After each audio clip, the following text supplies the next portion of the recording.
జానకి అటు వెళ్తున్నావు ఎక్కడికి? మన కోసం ప్రత్యేకంగా ఏర్పాటు చేసిన పడగది ఇది కదా? నేను ఈ గదిలో పడుకుంటాను. అయ్యా, పసుపుతాడంటే ఓ మగాడు తన పరుగుని, ప్రతిష్టని, గౌరవాన్ని పసుపుతాడుగా మెడలో వేస్తున్నాను. నీ పవిత్రమైన ప్రవర్తనతో నా గౌరవం కాపాడే బాధ్యత నీ మీద పెడుతున్నాను అని. అమ్మా జానకి,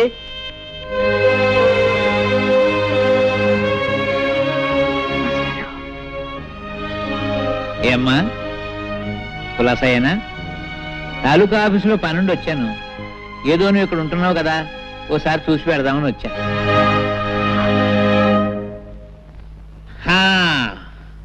అబ్బో, ఇల్లు చాలా బాగుందమ్మా, చాలా పెద్ద ఇల్లు. ఈ సోఫాలు, కుర్చీలు, టేబుల్స్, లైట్స్ చాలా ఖరీదుంటాయనుకుంటాను. చాలా సంతోషం తల్లి. మీ నాన్న ఏడుస్తూ అన్నాడు, ఒరే పంతులు, పెద్దది ఎలా చేసింది ఏంట్రా అన్నాడు. నేనన్నాను, ఊరుకోరా పిచ్చోడా, అదేం తెలివి తక్కువది కాదు, ఏదో గొప్పతనం లేదే ఇంత పని చేస్తుందా అని నేనన్నాను. నేనన్నది కరెక్టేనమ్మో, లేకపోతే ఆ పేదరాంబాబు నీకు ఇవన్నీ ఎక్కడ తెచ్చిపెట్టగలడు? అమ్మా అతను అదే ఇంతకీ అతను ఏమన్నా జానకమ్మ తల్లి? భర్త అనడానికి కుదరదు, ఎందుకంటే అతను నీ మెడలో తాళి కట్టలేదు కనుక. పోనీ నేను అతని భార్య అందామా, అది కుదరదు. ఏమనాలబ్బా? ఏమిటో ఏమనాలు యథోపరికి తోచావడం లేదు. పాఠాలంటే చెప్తాను గాని భాష గురించి అంతగా తెలియదమ్మా. పోనీ ఏమనాలో నువ్వు? అదేమిటమ్మా, అదేమిటి పెడుతున్నావా? Silence silence silence. నువ్వేదో ఆనందంగా సుఖంగా ఉన్నావేమో చూసి పెడదామని నేను వస్తే ఏడుస్తావేమిటమ్మా? Silence silence. అమ్మా ఏడవకూడదు. మాస్టారు, నేను తప్పు చేశాను మాస్టారు, తప్పు చేశాను. ఏడవకమ్మా, చేసిన తర్వాత తప్పని తెలిస్తే ప్రయోజనం లేదమ్మా. చూడమ్మా, నీకు గుర్తుందో లేదో, నీ చిన్నప్పుడు చదువుకునేటప్పుడు వేమన శతకంలో ఓ పద్యం, కులములోన ఒక్క గుణవంతుడుండిన కులము వెలయు వాని గుణము చేత. ఆ పద్యం నువ్వు తప్పు చదివితే నిన్ను నేను బెత్తంతో కొట్టాను. మరుసటి రోజు కరెక్ట్గా అప్పచెప్పావు. కానీ నీవు ఇప్పుడు పెద్దదానివి, బెత్తంతో మందలించవలసిన వయసు కాదు నీది. సరిదిద్దడానికి వీలున్న తప్పు కాదు నువ్వు చేసింది. అది పద్యం, ఇంకోసారి చదివితే వస్తుంది. కానీ ఇది జీవితం. ఇంకో జన్మ ఎత్తితే గాని చేసిన పొరపాటు సరిదిద్దబడదమ్మా. ఈ జన్మకింతే. Silence silence. అమ్మా మాస్టారు, బాగున్నారా మాస్టారు?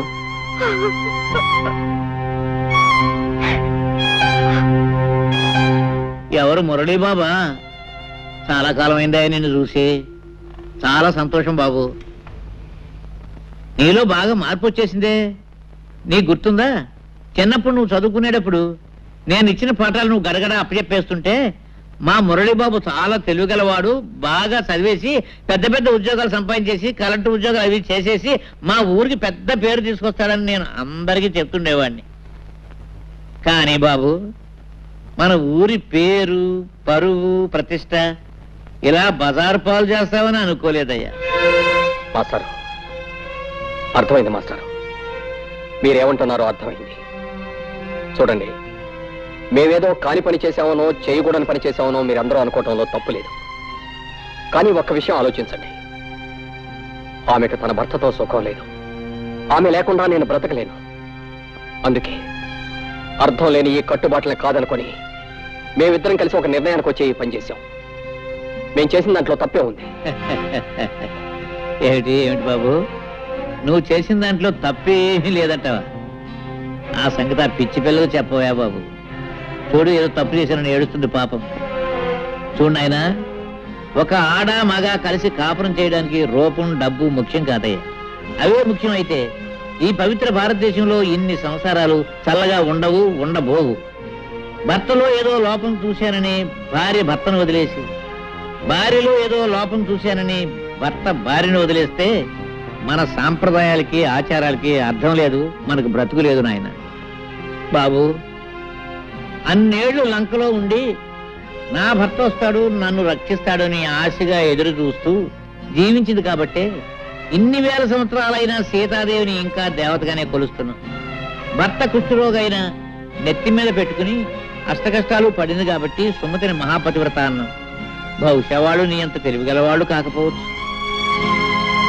చివరికి ఖచ్చితంగా నేను చెప్పేది ఏమిటంటే, ముమ్మాటికి నువ్వు చేసింది తప్పు తప్పు తప్పు.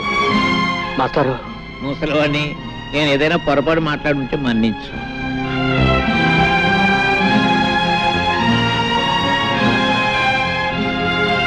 వస్తానమ్మా. మాస్టారు, నేను మీ కూడా వచ్చేస్తాను. నన్ను మీతో పాటు తీసుకెళ్ళండి మాస్టారు, తీసుకెళ్ళండి.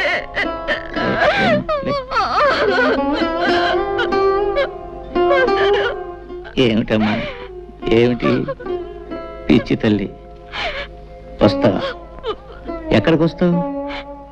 ఎవరి దగ్గరికి వస్తావమ్మా? నా కూతురు చచ్చిపోయిందని తర్పణం వదిలేసిన మీ నాన్న ఇంటికి వస్తావా? తప్పు చేసిన నిన్ను మళ్ళీ ఎప్పుడూ ఆ ఊళ్ళో అడుగు పెట్టకూడదని వెలేసిన ఆ ఊరికి వస్తావా? పోనీ రాంబాబు ఇంటికి తీసుకెళ్దామంటే నిన్న రాత్రి నీ చెల్లెలతో అతనికి పెళ్లి జరిగిపోయింది. అంతేనమ్మా, అంతే. ఒకసారి గడప దాటిన ఏ ఆడదాని బ్రతుకైనా జీవితాంతో సైలెన్సేనమ్మా, సైలెన్సే, సైలెన్సే.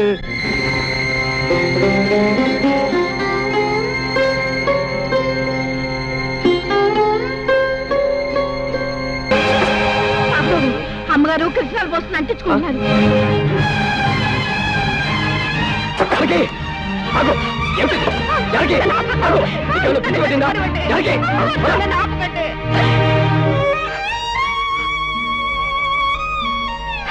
అయిన వాళ్ళందరినీ కాదనుకొని నాతో వచ్చింది చచ్చిపోవటానికి ఆ జానకి కాదు. కానీ గడప దాటినాడే నేను చచ్చిన దాంతో సమానమని తెలుసుకోలేకపోయాను. అసలు అసలు తప్పంతా నాది చిన్నబాబు. జరిగింది తప్పే అయితే అందులో ఇద్దరికీ సమానమైన బాధ్యత ఉంది. నాతో రమ్మనమని అడగటం నా తప్పైతే రావటం నీ తప్పు. నా కూడా రావటానికి నీకున్న ధైర్యం నాతో జీవితం పంచుకోవటానికి లేకపోయింది. జానకి, ఇప్పుడు నువ్వు చచ్చిపోతే నిన్ను లేవ తీసుకొచ్చానన్న చెడ్డ పేరుతో పాటు నీ చావుకు కారణమయ్యానన్న అపకీర్తి కూడా నాకు వచ్చేది. ఇప్పుడు నీ మనసు నాకు పూర్తిగా అర్థమైంది. నువ్వు నాతో కలిసి జీవించలేవు. అందుకే నువ్వు తిరిగి మనూరు వెళ్ళిపో. ఎక్కడికి వెళ్ళను, ఎవరింటికి వెళ్ళను. ఎవరింటికి వెళ్ళక్కర్లే జానకి. ఊరు బయట ఉన్న తోటలో నాకు చిన్న ఇల్లు ఉంది. అందులో నువ్వు సుఖంగా ఉండటానికి అన్ని ఏర్పాట్లు చేస్తాను. నీ వాళ్ళెవరో నీతో మాట్లాడకపోయినా కనీసం కళ్ళెదురుగా అయినా కనిపిస్తారు.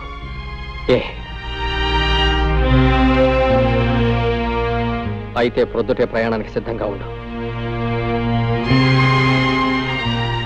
ఈ రాత్రికి అన్ని ఏర్పాట్లు చేస్తాను.